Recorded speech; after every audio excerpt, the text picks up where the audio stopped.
Imagine, if you will, the Bay of Bengal not as a vast, indifferent graveyard of monsoon storms, but as a private Chola lake.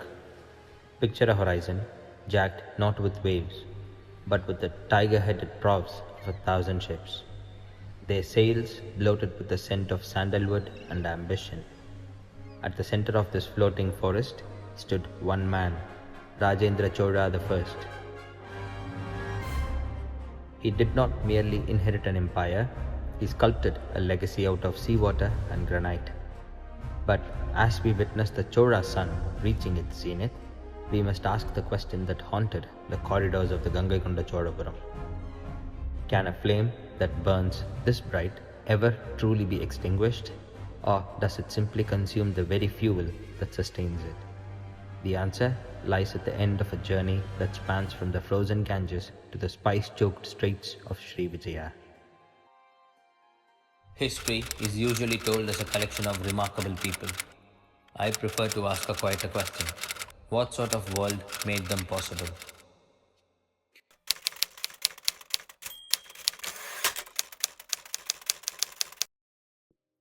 To understand Rajendra's brilliance, one must first look at the soil of the south. By 1019, Rajendra had mastered the geography of the peninsula. But his spirit craved the Ganga, the liquid gold of the north. His strategy was a masterclass in logistical chiaroscuro. While his father Rajaraja was the architect of stability, Rajendra was the engineer of expansion. He moved an army across the Vengai and Kalinga territories not with the blunt force of a conqueror, but with the precision of a master watchmaker. This was no mere raid, it was a psychological symphony. He defeated the Pala king Mahipala not for land, but for a symbol. He sought the holy Ganges water to sanctify his reign. His engineers achieved the impossible, transporting thousands of golden pots of river water across 1,600 kilometers of hostile terrain. Yet, within this brilliance lay a chilling vanity.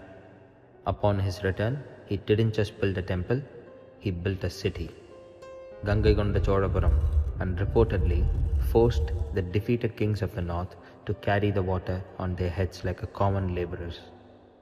A poetic yet ruthless assertion that the south no longer bowed to the north. It was a display of absolute dominance. He was the lord of the Ganges, but he ruled with a hand that knew the weight of a sword better than the texture of mercy.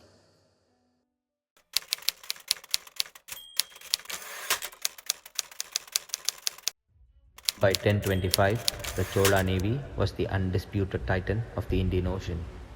Utilizing Vedic maritime strategies such as Matsya Yantra and shipbuilding techniques, they prioritized speed in the face of the monsoons. Rajendra launched the most daring naval expedition in the medieval history. The target was the Srivijaya Empire, modern-day Indonesia and Malaysia. They had the audacity to obstruct the trade routes to China, the lifeblood of the Chola economy. The Chola fleet performed a maritime blitzkrieg. They didn't just sail, they decapitated the strategic ports of Kedah and the Malacca Strait. Evidence remains even today in the agamic temples scattered all across Southeast Asia and the Sanskrit inscriptions in the Ligor kingdom. He created the first true blue water navy. He understood that power wasn't just holding land, it was controlling the flow of goods. This was a trade warfare at its most primal. The Chola navy acted as a predatory merchant guild, dismantling a rival civilization's economic heart to ensure the flow of gold into the Chola treasury. It was a brilliance fueled by an insatiable appetite for monopoly.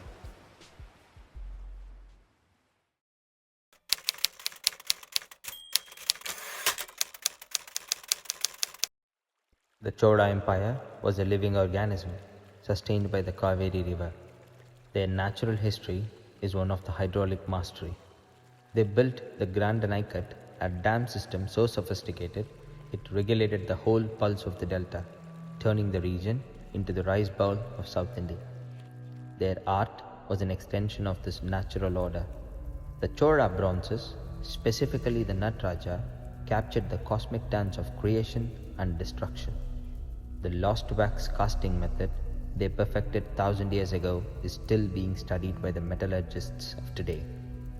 It represents a society that mastered the elements, the fire, the earth, and the metal, to reflect the divine itself.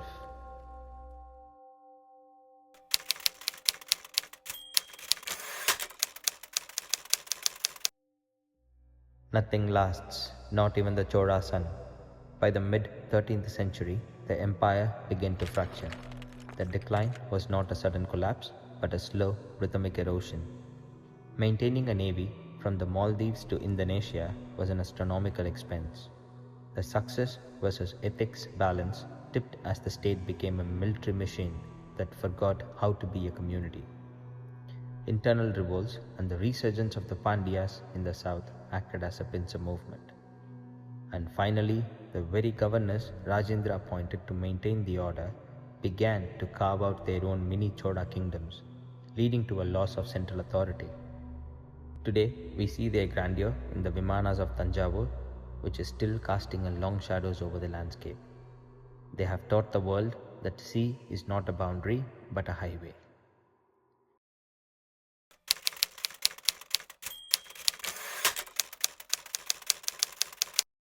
We began by asking if such a bright flame must inevitably consume itself. The answer is found in the Chodagangam lake. The water of the Ganges eventually evaporated or may have seeped into the soil, but the infrastructure of the lake remains today to feed the farmers for 1,000 years.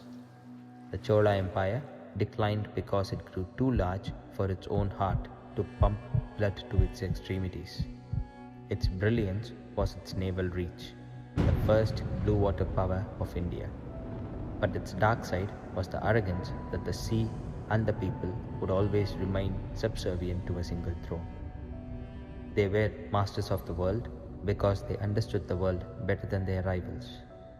And they fell because they forgot that even the greatest tiger must eventually return to the earth.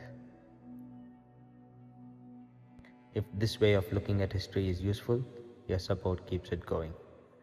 We often marvel at how Rajendra Chola conquered an ocean using only the stars and the wooden ships. But consider this, if a king from 1,000 years ago could control the trade of half of the world without a single satellite or a telegraph, are we actually more powerful today, or have we just become more dependent on tools we don't truly understand? Let me know your thoughts in the comment section, and stay tuned for more.